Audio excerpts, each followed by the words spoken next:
schedules.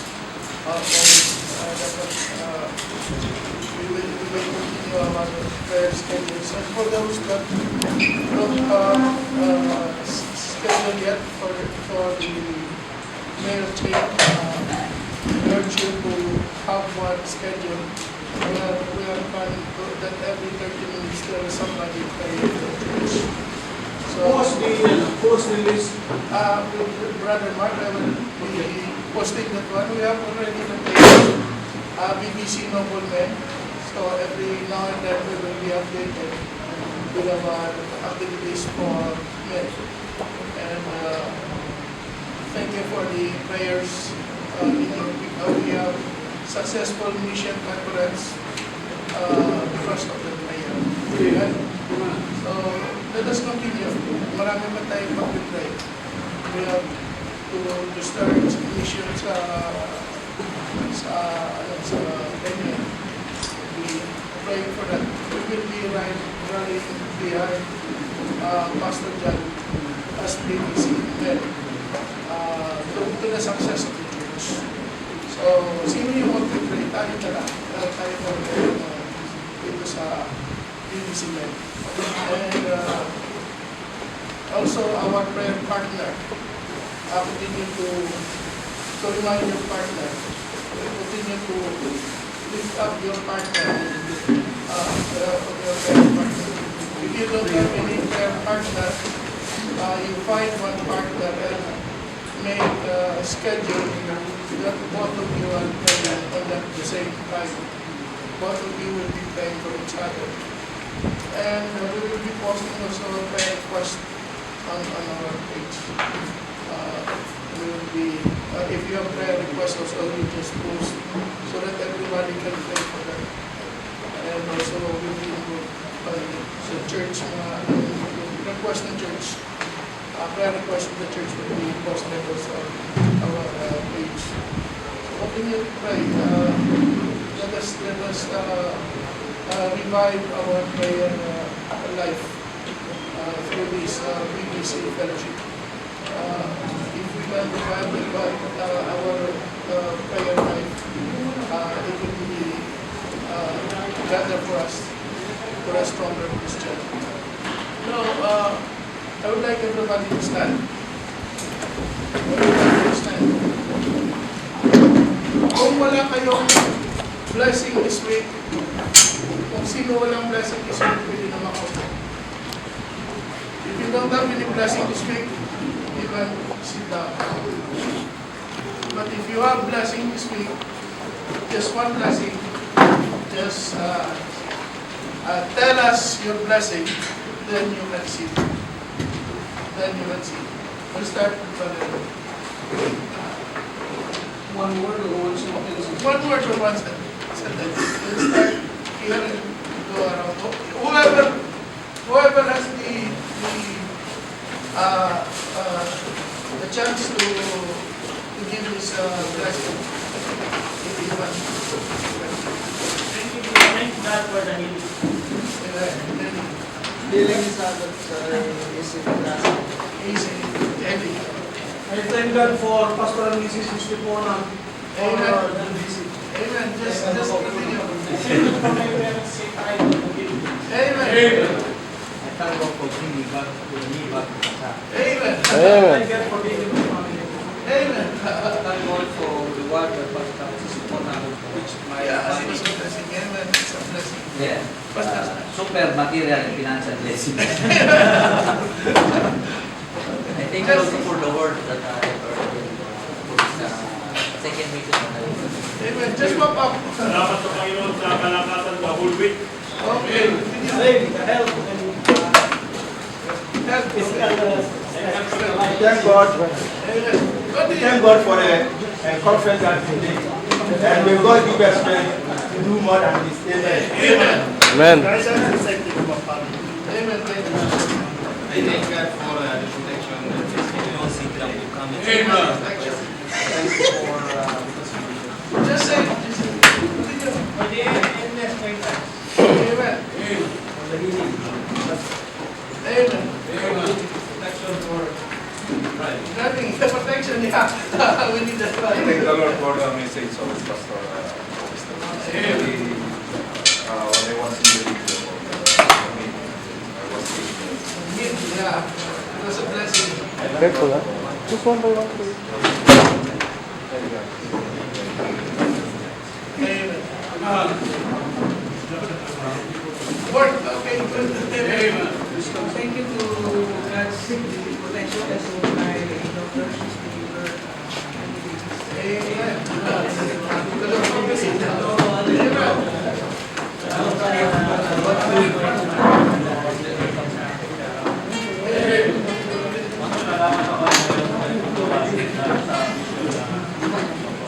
Amen. So it was a blessing. Safe travel, my family. Amen. thank you for the our guest pastor. He's wife, and also I'm thanking God for increasing number attending the message. Amen. That's great. Yeah. Thank you for the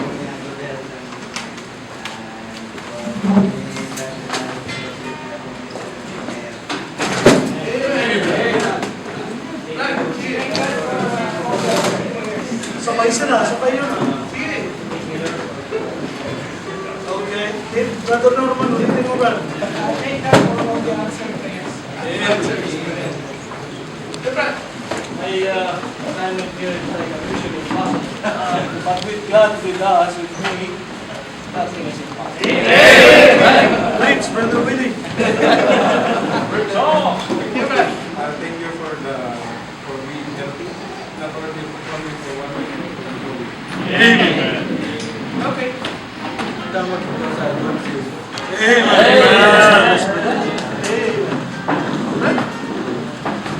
I think that's for the provision of everything that we do. Amen. Salamat ako sa Panginoon sa mensahe ng last Tuesday. I thank the Lord for the help of my wife and my baby. Salamat po at pinagkita niya ako magsalita. I thank God for the provision sa safety sa work, sa Amen. Ice cream na yan. Hindi naubos yung blessing ng Panginoon. Amen. Let us just continue to praise and worship God. And it was a blessing that Pastor Scott, Pastor Juan has here with us. And testimony is preaching. And now we have still another privilege this afternoon. Hindi natin kukunin yung susunod na 30 minutes more. Because of the group that will be here. So I will just call Pastor Estefona for Good afternoon ulit sa opportunity nito. So, if that's the case of mentioning a blessing and sitting down, then I cannot sit down. With so many blessings, even up to the next days, no? But I'd like to share to you, mentioning Pastor, on the men, I'm going to read Genesis 18:19. Genesis 18:19. For I know him that he will command his children and his household after him. He shall keep the way of the Lord and do justice and judgment. The Lord may bring upon Abraham that he has spoken of him. I'd like to touch on, to me, meeting of men is a meeting of leaders. Because we are leaders of our home. And single, someday, if you get married, you'll be the leader of the home. So some pointers about being a leader. Let's pray. Father, again, we ask for your guidance. We touch on the subject. Guide me sa pag-salita. Glory to the Lord. In Jesus' name we pray. Amen. So, as leaders, we are accountable to God. First of all, what He has done in our life. Kaya, it's always, to me, on Sunday, ay meeting of leaders to remind the fathers for their families. Very important we understand our role as a leader that God has set up in our families. Una-una, just to remind remind us na how ang na-start ang home, na God is the founder of the home. In Genesis 2:24, yan yung Bible nyo, no? Genesis 2:24, therefore shall a man leave his father and his mother, and shall cleave unto his wife, and they shall be one flesh. So, dito sinimulan ang home, no? Ang mananampalataya. Kaya, hindi ang mundo at the world na ang nagpasimula nito, no? So, we go to God always to give us what we should do for the home. Siya ang founder, eh. And then, we give Him His rightful place. We worship natin siya, we reverence Him, and we honor Him. I'm sure sa mga preaching at teaching ni Pastor Jana, mention niya about the home. At the God is the foundation of the home. Kaya siya ang center focus natin, the church and missions. And God did not plan for the home to fail. Kaya nga mayroong leader na para i-guide yung home. Na makita yung love, responsibility, and authority doon sa home na yun. Yung medyo i-connect natin doon, no? Ang difference natin sa mundo is we have God as our founder. Meron ibang homes, pero ito iba. God is the founder. And He has a purpose for the Christian home. Yun ang mahalaga nun, eh. Kaya yung identity na makita, different yung family niya. No? We are 5 in the family, 4 girls, ako only boy. So yung 3 ay may family na, and then ako. So my mom would usually visit kasi mayroong 2 sa States, tapos 2 kami dito sa Pilipinas, at yung isa single. So she would visit yung family ng mga sisters ko. And we're neighbors din, eh. Kasi nga, my wife lives down the street, we live in the middle. So she could visit us doon sa home namin, no? We live out down the block, eh. And she mentioned to Mrs. Brown, kasi one time when Mrs. Brown was talking to her, you know, I have been to my children's home. But my son, si Boy, he doesn't have much, but his family is good. Nakita yung difference daw, eh. Sabi niya, sa Mrs. Brown said that, and that's a testimony for you. You have a different, what she sees sa families ng mga sisters ko. Kaya nga, place of identification yun. Na iba itong family. It's a place to learn, to love, to live together, work together. Natututo yung mga anak ko. And a place for fellowship. Amen? Lalo sa Pilipinas, pag nakita mo, walang fellowship na ginagawa ito, kanya-kanya ito. Pero sa Christian home, may fellowship doon. No? Kilala ang bawat isa. A place of spiritual training. That's where yung kids to learn sa spiritual things. Yung home. To love God. Nation of Israel, yung kanilang, yung parang motto nila na they've been taught in Deuteronomy 6, 4, and 5. The Lord our God is one Lord. And thou shalt love the Lord thy God with all thy heart, with all thy soul, and with all thy mind. So they teach your children to memorize yung verse. To recognize that there is only one God and one Lord. And that was shared to us ng mga American missionaries na dinala. Na the God of Israel is the God that we would trust, the one God. Kaya yung ating children would ask, why do we believe in the God of the Israelites? Because we believe the Bible. Kasi Jesus Christ, yung God that they recognize, Jehovah. And this God, we love with all our heart, with all our minds. So, spiritual training for authority and discipline. Napakalaga ito to establish ang role ng parents as authority. Yung isa kong sister na nasa States, no? In the States, naki-question ang parents, if yung parents would intermeddle o alam sa anak, meddle with yung child's decision, might be by 18, a parent could be sued. Mayahab ka. Pwede ka ipakulong. So, ang Christian law, ini-recognize yung authority ng parents. Eh. Kaya dito naman laman ito, magkaiba. It's different sa kanilang culture. A place to pray. Kaya hinagit na pray. sa children, makikita, yung parents ang siyang example una ng prayer. And giving respect, especially others o property or natututunan doon sa home. So, as a leader, ituturo yun. So, I started learning tungkol sa leader's role, single, 1982, na si Pastor Rob tuturo. So, as a leader, ako munang mauna, I'll be the one to do it first. Kaya sa anak ko, sasabi ko na, ito ang gagawin ng isang believer, no? As a child of God. So, as a guideline, we establish parental authority. Again, we hear this sa Sunday school, pero kailangan marinig dito personal, Ephesians 6. Sama memorize this. Ephesians 6.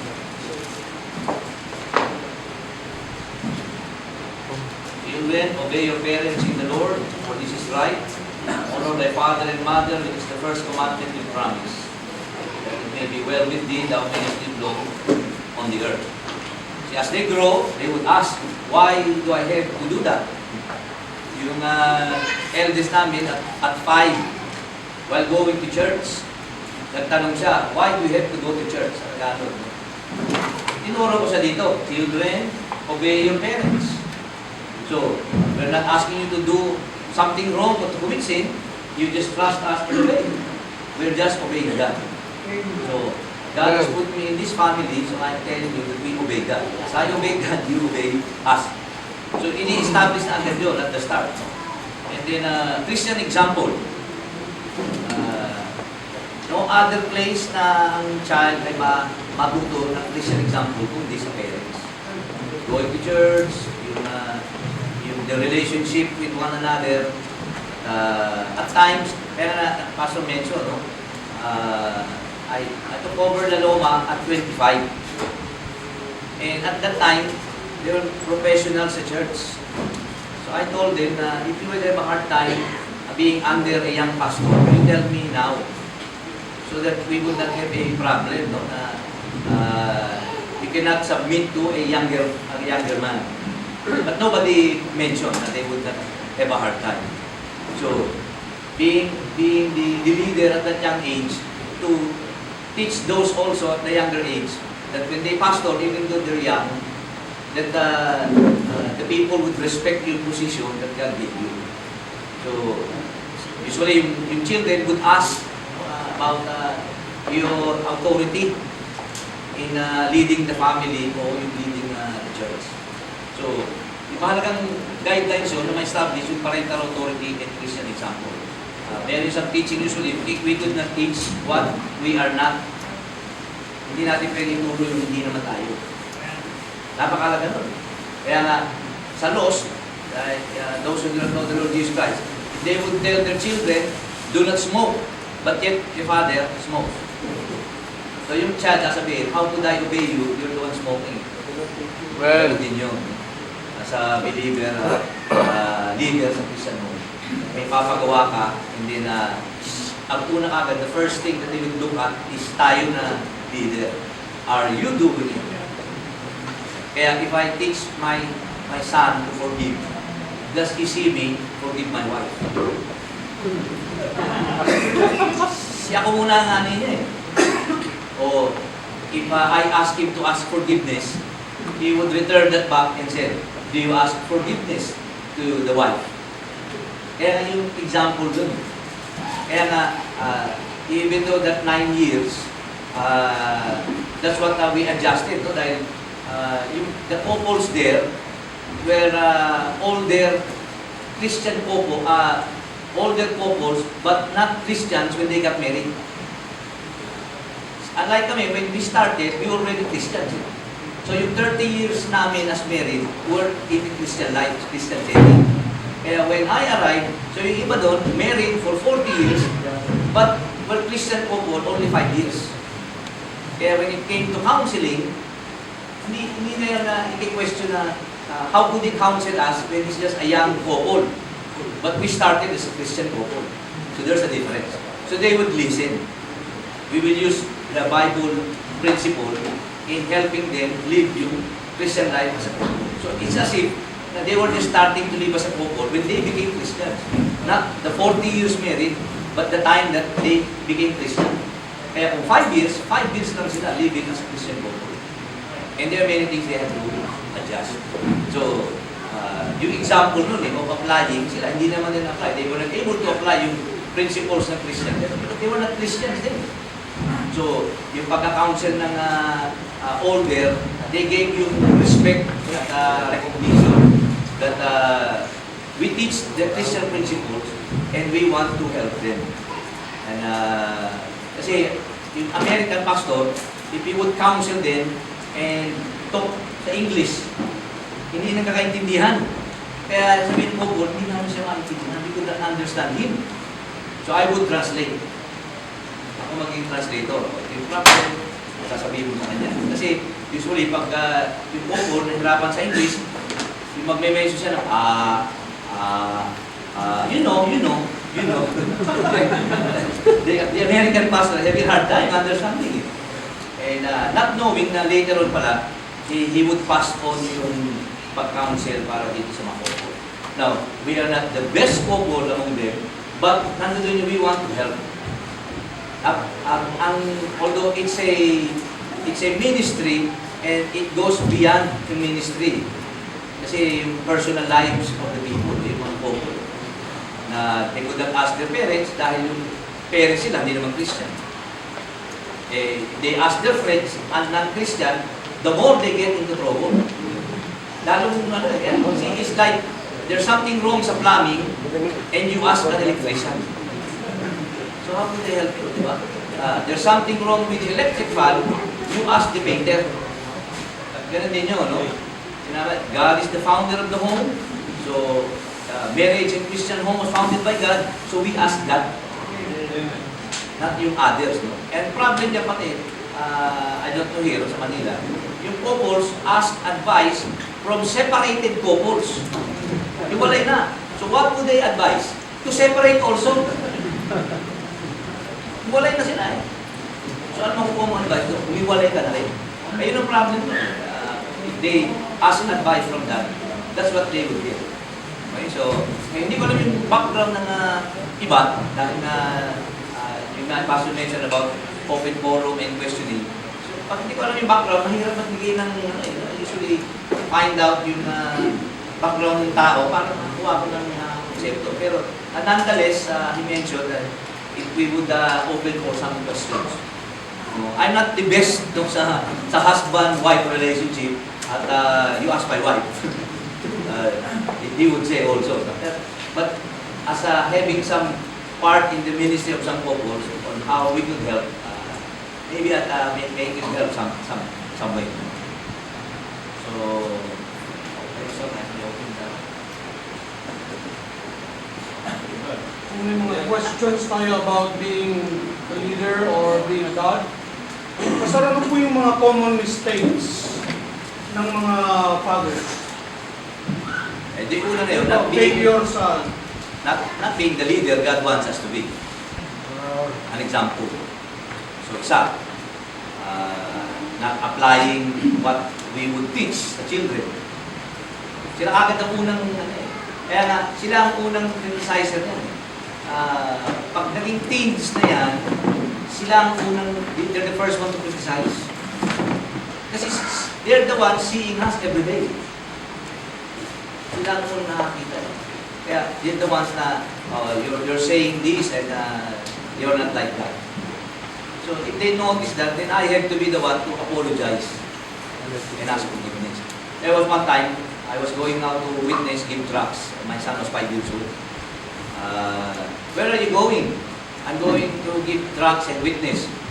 Why are you doing that to others and you have not even talked to me about you know? So I stopped there and witnessed to my son at 5 years old. So he was already knowing me. What are you doing?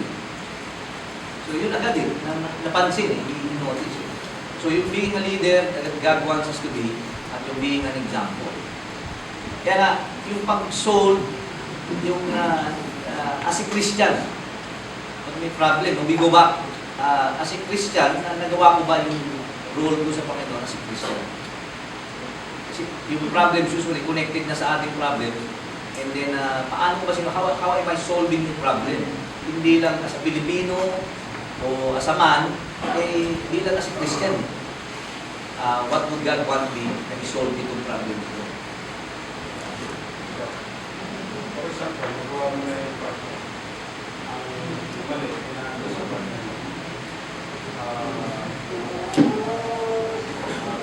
For example, may kinuman nila sa business mo, dahil sa billing. Tapos, nag-struggle siya o sa parents, for example, ang nagsaltay yes na. At tumutulong siya sa gawa sa fiesta dahil kumbaga hindi na pwede kabayaran ng kanyang finances. Is dinilay mo na sa kanyang dapat Sila help. magandang approach na hindi mo. So, yung sa ate, so, yung wife is helping in a custom na tradition na you think na yung wife will no longer be involved. Kaya patuloy na yun. Pag titignan mo yan, no, ako as a husband, ang isa sa role ko is to love the wife. At kailangan i-extend ko dun yung to understand it. I can command and demand, but pag nag-create ng away, then ako, I have to ask for this, na-offend ko siya eh. Kaya yung pangunawa to understand. See, hindi umalis kasi yung thinking, what would people say? Yan yun, kaya pag may problem, what will my relative say? Talagang they will say something.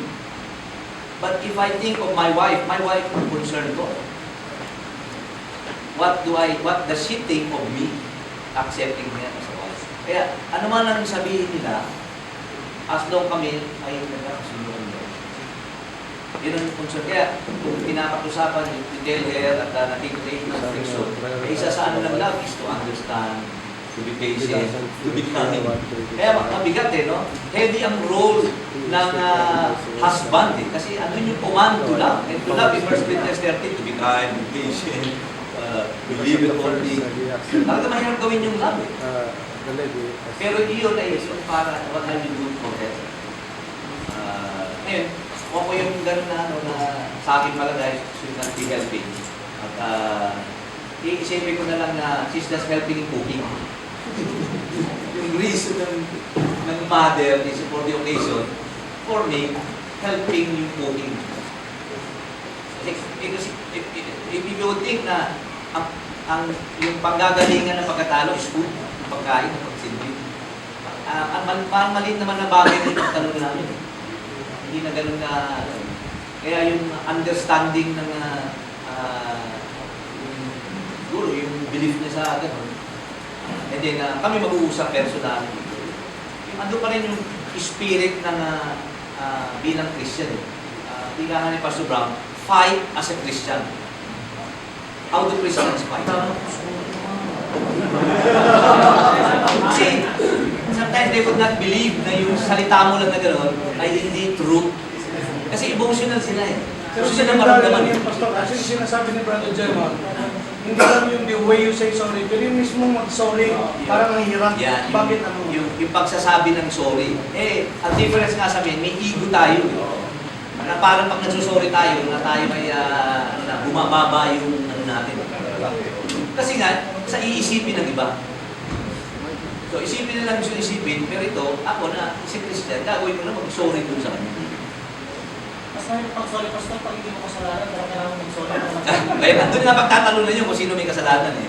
Yun ang debate nun eh. Who's wrong?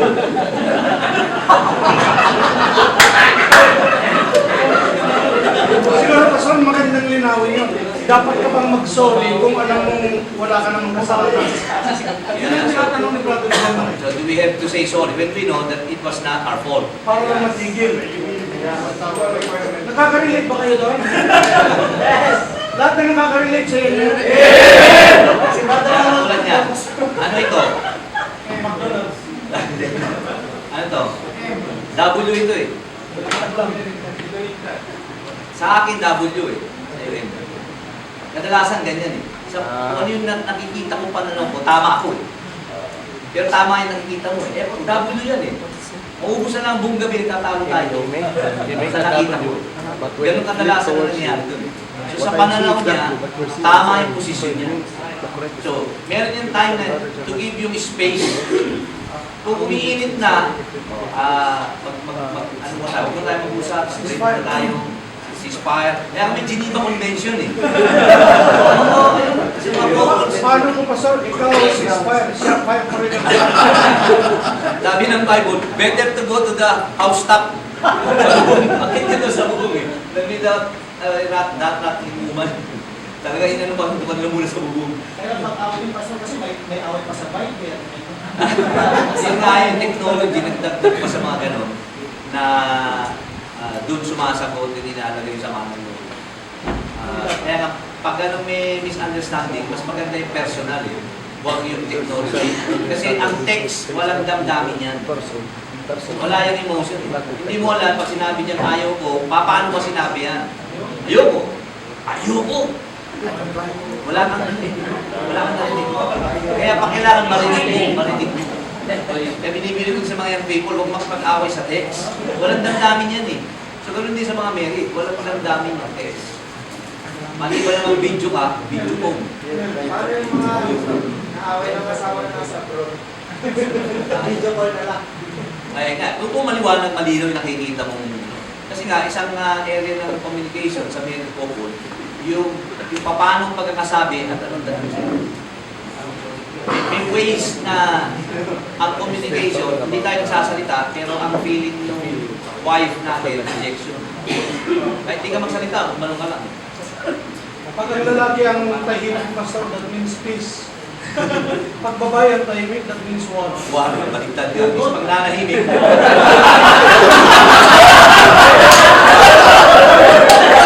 Narinig ko po yun kay Brother Wong.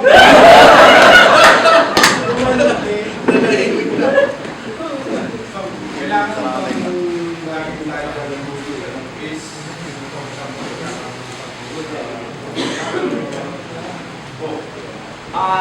With times yung wife kasi, pag emotionally, hindi na makayanan, siya ang nag-i-initiate ng pag-usap. Kasi masikip sa dibdib yan. Kaya excited iyak yan, at siya nag-i-initiate na akalagin ka, pag-usap tayo. Hindi sila ganun na magdadala, maliban na ganun yung choleric na tinatawag ng wife, talagang mag-gas, ayaw makipag-usap. Din yung lalaki ngayon mag-i- nasa, misa ikaw nililid ng Holy Spirit tayo, na ikaw mag-initiate ng kakausap. Kaya nga, ang Christian home, merong Holy Spirit na tumutulong. Ang unsaved, wala niyan. Kaya yung prayer life, napakahalaga sa ano ng couple sa Christian home. Hindi lang siya na parang nagre-referee, siya ang sasabi kung sino mag-initiate. Pastor, for cleansing purposes. baka naman pahugot ito. Nagsisigawan ko pa lang ulitan. Hindi yung nagsisigawan. Ngayon yung nagtataasan ng Oo, hindi yung masyadong mataas. Malalaman yung level na ang mataas na sa amin yung hindi ako yun.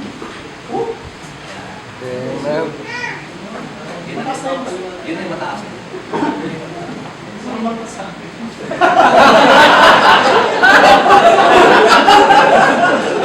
Kasi nga siguro dahil nga hindi lang nga sa Christian leader na married, plus nasa position pa kami as pastor. Kaya kung paano ko hahandilan yung wife ko, yun ang dadalhin din ng mga couple ko. Kaya doble yung side ng sa family ko, yung and then yung sa kanan ng mga couple.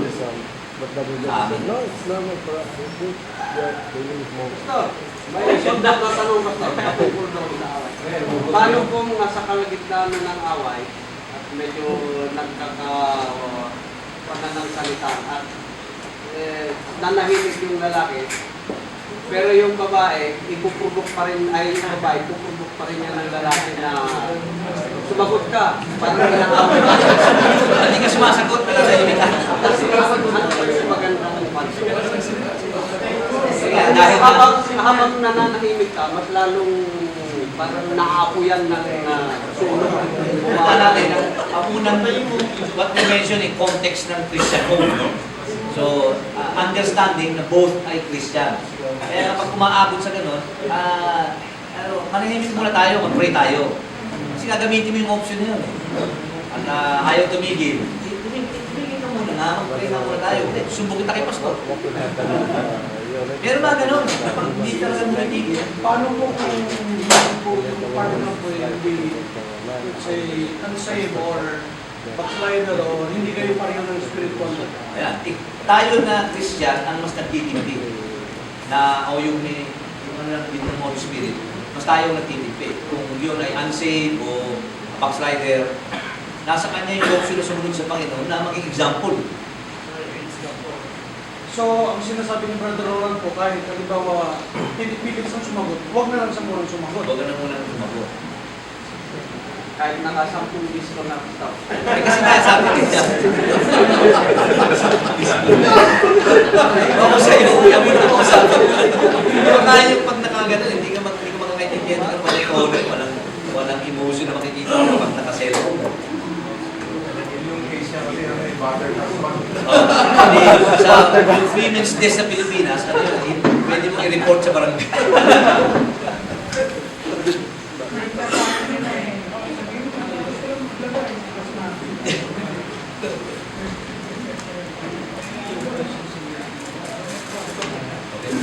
Just get some bits and pieces. Kaya usually dahil men's fellowship ito at privilege sa binigay ng Panginoon for 9 years na tumulong sa mga couples. Pag may problema ganyan ng mga miscommunication, ang unang tinatamaan niyan yung sex life. Walang kaniyan pag ganyan. Kaya nga, sa men kasi, may part tayo na kailangan tayo nag-release. Ang bahay kahit wala niyan, mabubuhay yan.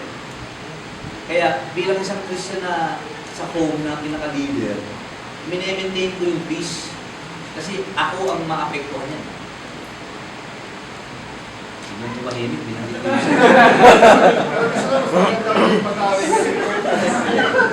Nahihiya pa yung Para pagdagbati, maganda-ganda na Hindi basa-basa yung bahay, maliban na pilitin mo, masama mo. Pero hindi tayo nagdi-develop ng magandang tawag na love life. Yun ang inaano doon. Yung last na nagkaroon kayo ng civil, hindi yung in-between, kung 1 week, 2 week. Maganda yung love life niyan. Pagkakaroon ng away-away dyan, misunderstanding.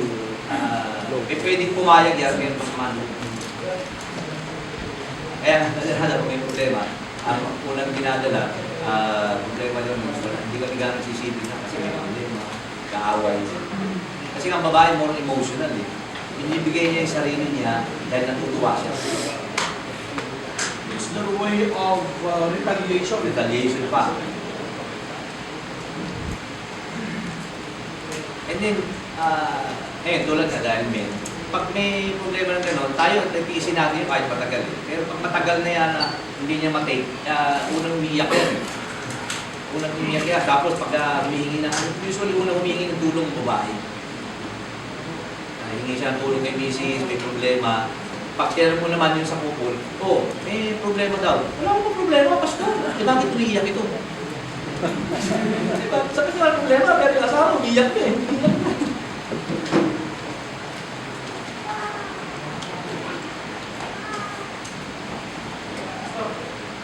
Yung submission, yung tinatawag na sinasabi ng problema sa mga babae.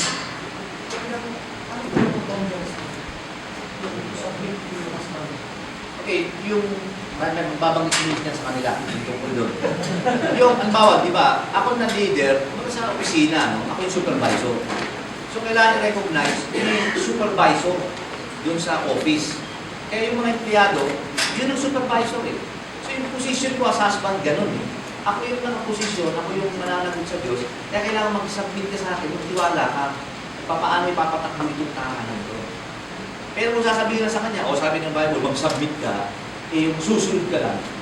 Kung may nakikita nga siya na hindi pa siya, dami siya hesitant ng babae, na ano muna eh, papaliwanagan mo. So yung submit na susunod lang siya, hindi niya palagay na kung ang magaan sa kanya, may option siya na magkapila. Parang sa opisina, may pinapagawa sa akin ng boss.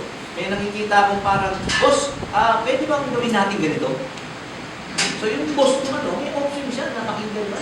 Hindi, yan talaga ang kasi buto sa taas. Yan ang gagawin natin minsan. Okay.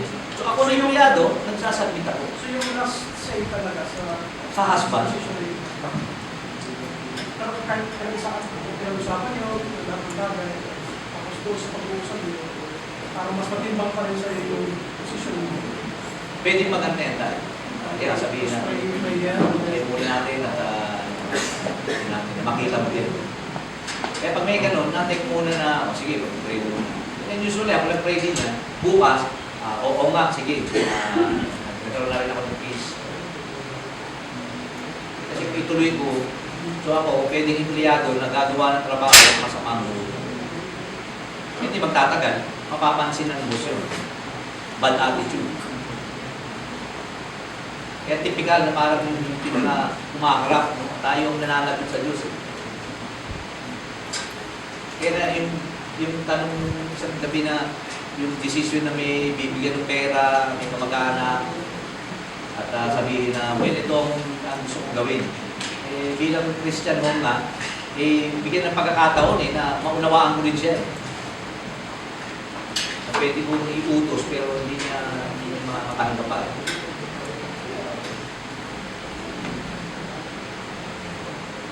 Pastor, when it comes to child bullying, kasi kung po sa 20, more than 20 years na pagtrabaho, I was able to establish 3 houses. But in those 3 houses, you will never find this building. So, una Ashton, and the second one is Papaya. Kasi, I don't believe kung lang pamamalo sa bata. But just 3 days ago, I don't buy the process. There is. Marami. Ngayon, may ask Pastor, what would be the right age for a child na makatagal ng para sa mga Parang yung go-organ yung bata. Hindi yan kasi yung kamay, simbolo yan, affection. Kaya pag yung aakapin mo, gagamitin pa mano, masinisohin yung bata. Pag papaluin mo na, tapos susunod, hawakan mo, akala niya papaluin mo. So hindi niya distinguish ngayon na para saan yung hand ng affection. Kaya mayroong object, kaya the rod of correction, may rod yung pakpak. Yun naman natin, mga pastor, sabihin natin, if we look at the distribution, are we depriving the child for instruction of child? Kasi minsan lang naman tayo magiging bata. Kasi yun yung tututuisog na pagkita ng bata yan. Kumbaga, as parents, yung maximum tolerance. Tama po na ang yung husband na mag-determine, sila mag-asawa na, ano ba yung, kasi iba yung nadapa sa sinadya. Yung parents na nakaka-distinguish nun di ba? Pinapapigil mo na, yung nagbabasag. Sinabi mo, wag. Ilang beses na yung talagang sadya binibigyan ng warning yan, kinakausap. No yan, bad na yan.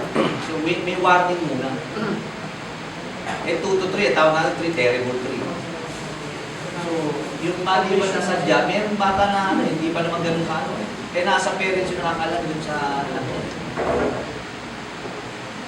initiate na ibigay yung nung unang mga ganyan, mga 3. So, papaliwanag ko muna. Hindi dahil bad si Papa. Papakita ko yung verse. The rod of correction be with this God. Ako nanagot sa Diyos, guide ka. May ginawa ka, sinabihan ka, namin ka. So, bibigyan ko ng correction ni Papa. Hindi dahil sa galit ako sa iyo. Correction ito. So, mga isa, para yung ng pain, kasi di ba the wages of sin, may penalty ang sin. May penalty yung pag-disobey. Na ma-establish sa umpisa na may penalty. Hindi nung kinakailangan laging rod of correction, meron ding i-deprive ng kanyang toy. Meron siyang gagawin na hindi muna kapalit ng ginawa niya. Ganun, hindi laging may palo. Meron pang pag-deprive ng hindi niya makukuha. Para ma-establish nga, may penalty ang pag-disobey o hindi magsunod na sinabi mo. Eh, ang magiging problema na kasi kung yung wife, iba ang pananaw sa discipline. Ako, hindi siya ngayon, siya sa akin. So, ang gagawin ng bata, tatakbo doon sa ayaw magbigay ng discipline. Alam mo, anong bata habang lumalaki, pinagpipit niya yung parents kung kanino makampi sa kanya. Yan ang nag-aaway ngayon. Ganun po. Diba, mula pa lang yung bata, nag-pag-iisip na rin yan. Na-establish nga ni parental authority na yung parents ang nagagawa sa kanya. Kaya nga, may ano kami ni Mrs. Pag ako ang nagpo-correct, hindi niya ako po-correctin. Agree kami sa gagawin ko. Para lumapit siya dun sa isa, sabi ng papa mo, kailangan ko rin. Kaya susunod tayo sa kanya. So wala siyang tatakbuhan.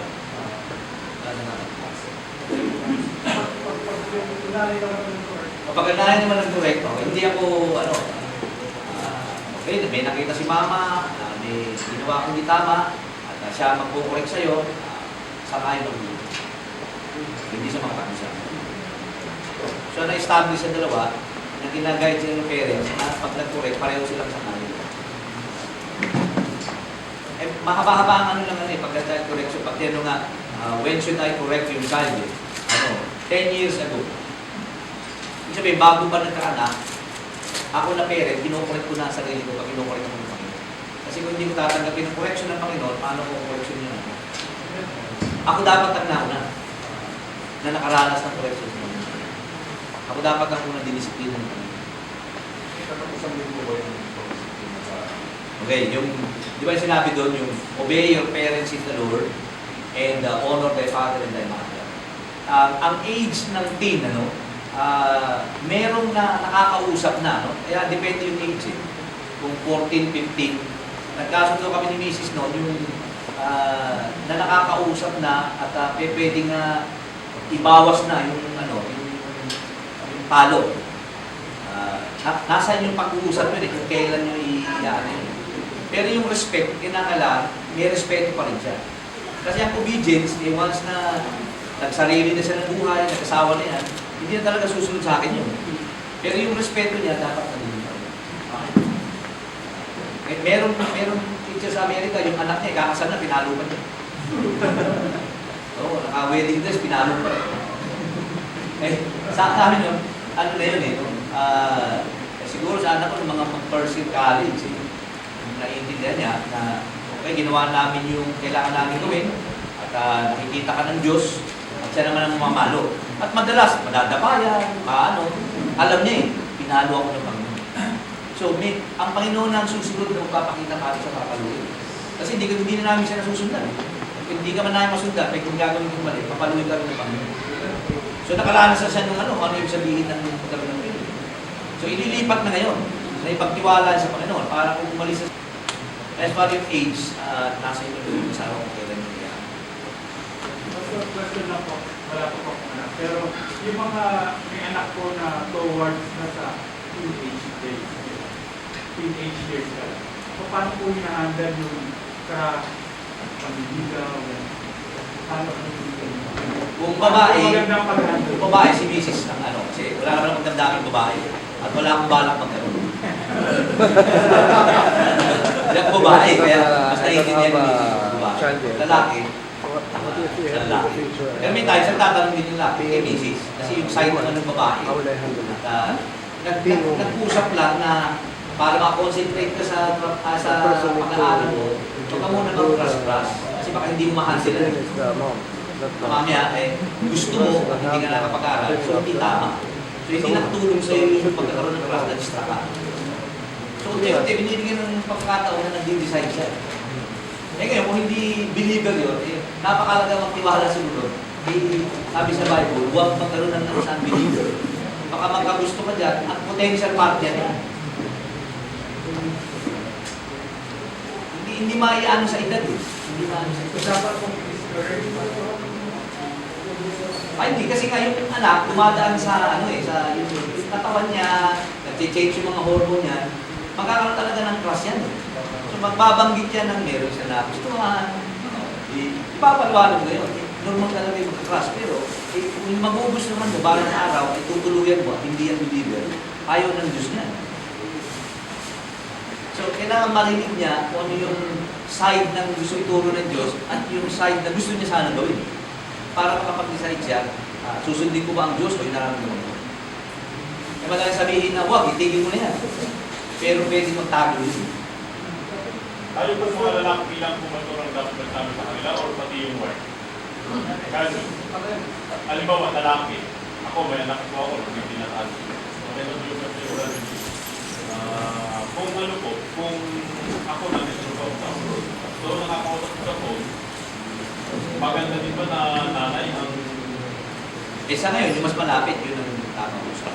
Kung magbanggit sa'yo, hindi ikaw magsasabi. Kaso nga, hindi mo nakikita na yung paano sabihin sa'yo. Kung natatakot o nahihiya.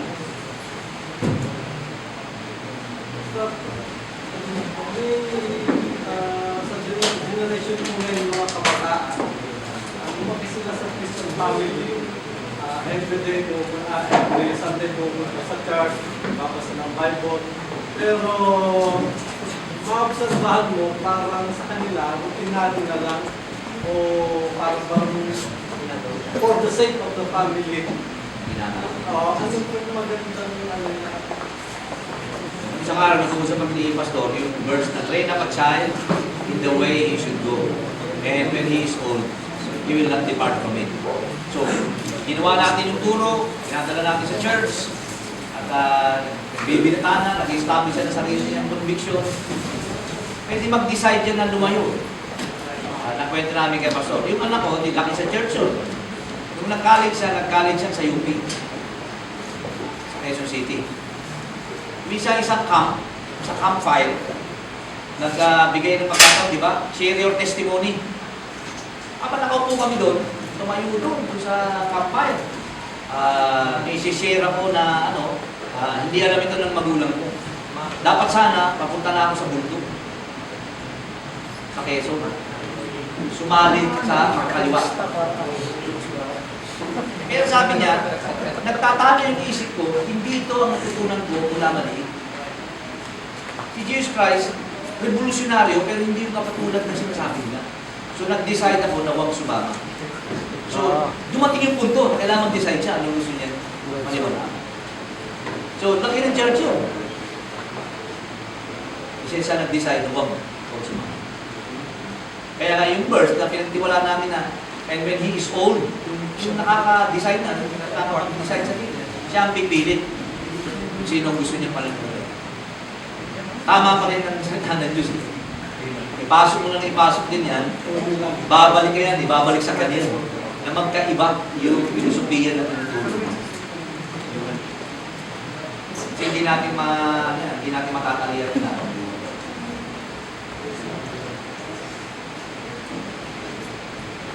So, meaning, Pastor, dahil may dalawa din po ako medyo dalaga na, hindi pa pwedeng ipaligaw.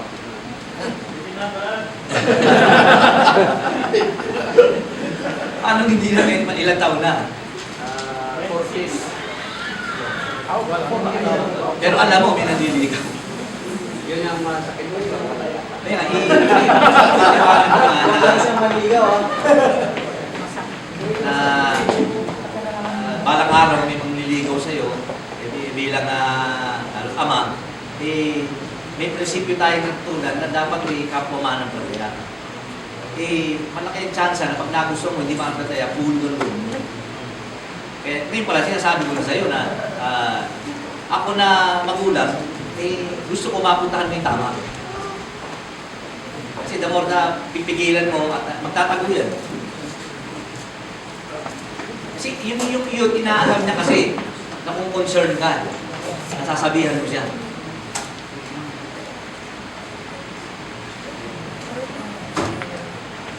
At kung ang isa sa dahil yung pinasa yung laloma. Kaya nga yung example So ang naging example yung kay Pastor Brown. Pero ito, alam ito ng congregation. Pinaalam din niya Nakwento ka kay Pastor dyan. Dumating si Pastor Brown sa Pilipinas, yung dalawa niyang anak naglayas. Hindi sumama sa mission field. dumating niya sa Pilipinas, dalawang lalaki lang kasama niya. 14, 12 years old. So 2 years na lumilipat, dumating kami sa Laloma, 1980. Noong ako nagtutulong-tulong na sa kanya, naging assistant by 1984, sinare niya na yung dalawa niyang babae hindi sumama.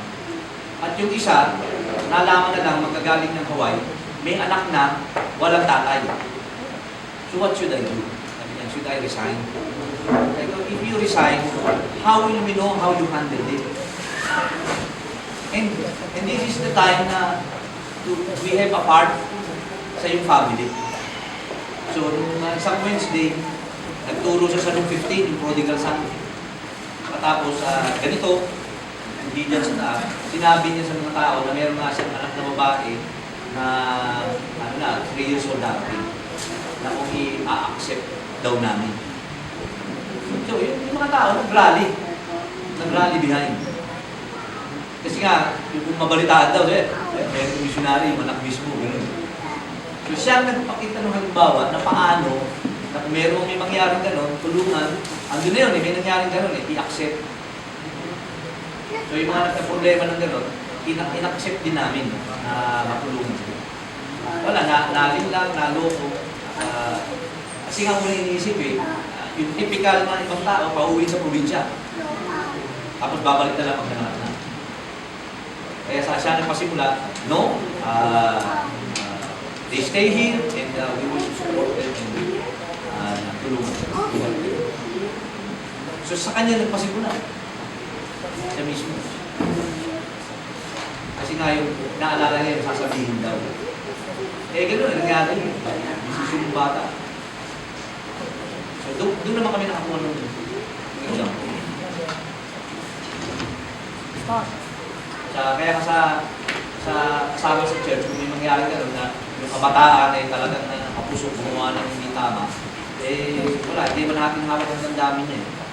Nawain at tanggapin din siya. Kasi kung iwanan mo sa labas yan, yung mundo, pagtatawanan lang yan. Church, tapos yan pala. Pero alam niya, yung church niya ay tinulungan siya makalimutan. Kaya nga, tinawag yung sa church namin na Hebrew, a place of refuge. May problema na hindi siya naiintindihan. Dito, bigyan ka ng pagkakataon, makalicover, tumindig-ulit. Refuge yan si Jesus Christ, mga Savior. Is it advisable for young couples after marriage to separate, to live in Yung couple, after marriage, to separate? I mean, separate, just like working, one is working in some different countries like that. to work.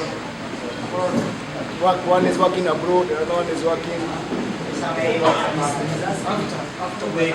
wedding. One is working in Japan, the other one is Russia. When is the right time to In the Israelite setting, the soldier, when get married, 1 year, they will not, the one they will not go. So, but this one is because of work. Yung kotse na pula, tanim mo yun. Toyota. Wala dito. Toyota na pula.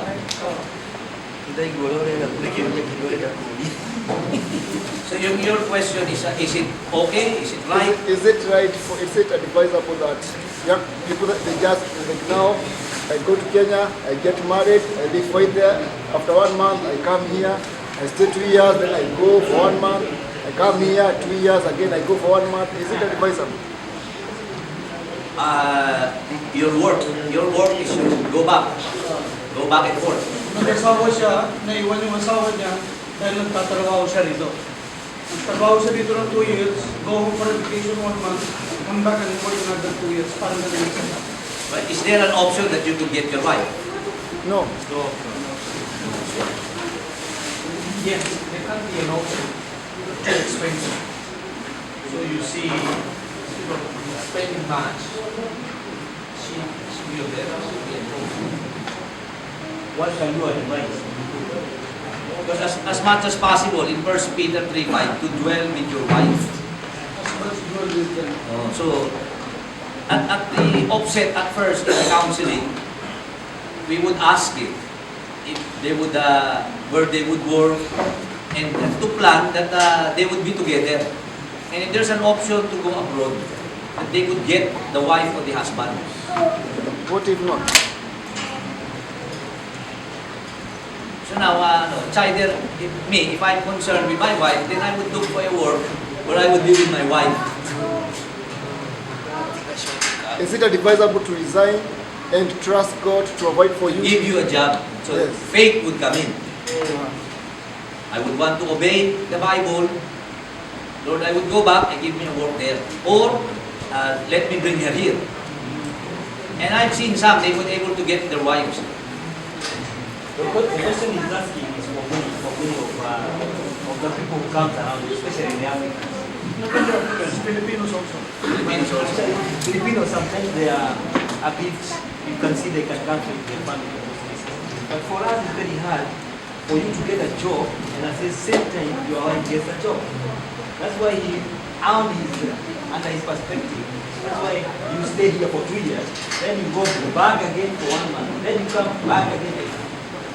Then you have to be faithful to your wife. You are faithful, yes, but the question was, what can you advise on that issue? I mentioned that if you would pray that God would give you a job to be with your wife, or to take your wife. If not, then you ought to remain faithful, that you will not be involved in any relationship, or tempted, or fall into sin. Communicate Regularly. through social media. Now, we have social media. Because I have members na seaman. Seaman. So some of their friends would ask them to come down the ship and get some women. But him as a Christian, he stays in his cabin. And with the social media, talks to the wife. So you no option to resign or be given a new job or get the wife. And be faithful.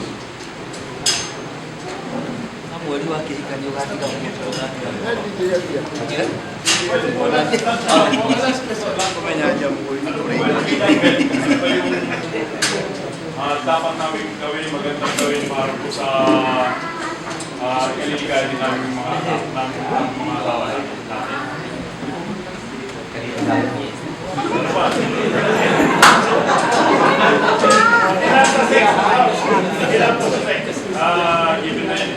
Ano pa ba yung mga dapat namin gawin para may kurva namin yung dapat namin gawin para maligaya yung mga tao natin? Sa Ephesians 5, binabanggit ko, no? Cherishes and nourishes. You treat your wife like a queen.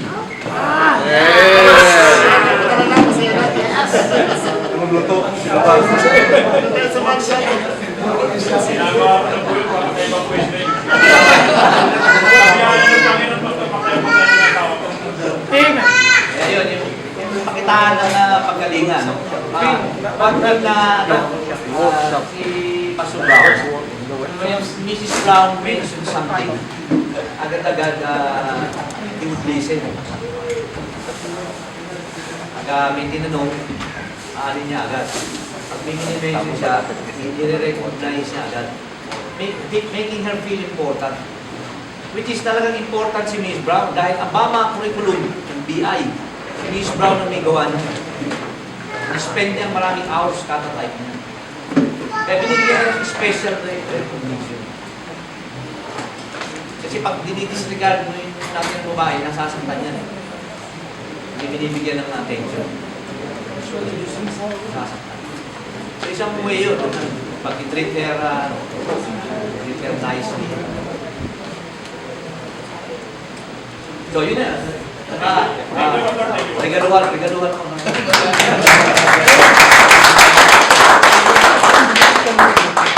Kaya yung mga single, huwag mo na mag-asawa.